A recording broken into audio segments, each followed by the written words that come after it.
Bonjour à tous. La paracha de cette semaine se nomme Ekev. Elle tombe dans un moment très particulier du calendrier. Elle tombe dans cette période qui suit le jeûne du Nafav, dans cette période que l'on appelle Sheva de Nechamata, les 7 semaines de consolation qui viennent nous remettre en mémoire comme l'espoir de la Géoula, l'espoir de la délivrance, de la venue de Mashiach est un espoir tangible, un espoir imminent. Alors justement, puisque la paracha nous parle de cela, c'est qu'elle veut nous faire comprendre quelque chose. Elle nous parle du même point dans notre temps. Comment le vivre? Nous savons que nous sommes aujourd'hui en galoute et que nous aspirons à la Géoula. Nous sommes en exil, nous voulons la délivrance. Aussi, nous devons comprendre la nature de l'exil afin de le détruire et de parvenir à l'objectif fixé. Comment l'exil a-t-il commencé? Le texte de la paracha nous le dit. Certes, les Juifs entrèrent en Israël, nous dit-on, mais auparavant, où étaient-ils? Ils étaient dans le désert. Le désert n'était pas n'importe lequel. Il était Midbar Gadol. Il était un grand désert. Vinora, un désert qui inspire la terreur. Saraf Veakrav, un désert de serpents brûlants et de scorpions. Asheren Maïm, où il n'y a pas d'eau.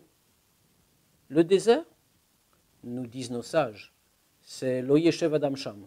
Aucun homme ne peut y vivre, aucun homme ne peut y être installé. Le désert, c'est le symbole même de l'exil. Être en exil, finalement, et on s'en sort. On traverse, on arrive en Israël.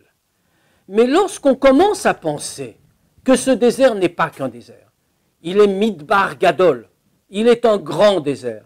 Grand, il nous dépasse. Le lieu où les hommes ne peuvent pas vivre est plus important, a-t-on tendance à dire, que les lieux humains, les lieux de demeure. Cela encore pourrait passer. Mais alors on vient y réfléchir et accorder trop d'importance à ce désert. Voilà qu'il devient Nora, nous dit la paracha. Il devient terrible, il inspire la peur. Le désert est plus grand que nous, va-t-on finir par penser.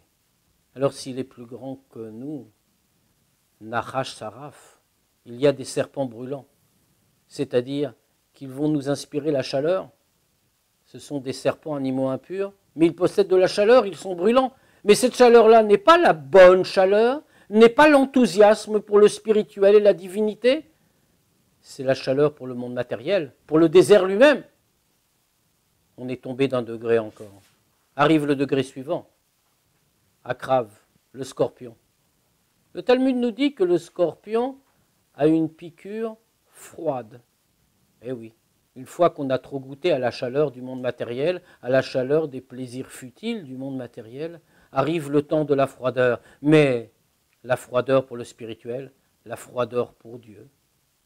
On est tombé de degré en degré. On a accordé trop d'importance au désert, on a cru que le monde était trop fort. Désert, ce n'est pas un endroit où Dieu réside.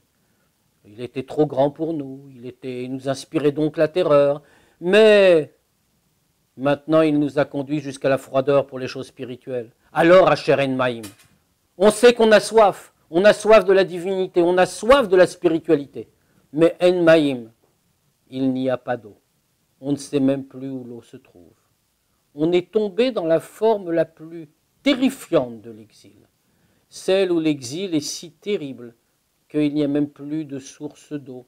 On ne sait même plus comment étancher notre soif de spirituel, pour tout dire, notre soif de sens dans les affaires et le déroulement du monde. Mais revenons en arrière. Comment tout cela a-t-il commencé? Parce qu'on a accordé trop d'importance au monde, a priori. On était dans le désert, on était en exil, c'était un état de fait. On a commencé simplement par dire qu'il était grand, trop grand.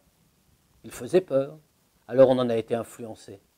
Nous voulons tous sortir de ce désert, nous voulons tous la délivrance, nous voulons tous, enfin, parvenir à la révélation divine, à la venue de Mashiach. Et bien pour cela, commençons par remettre le désert à sa place, commençons par remettre notre action là où elle doit être, au centre des choses, comme arme de tout ce qui est nécessaire pour la transformation ultime.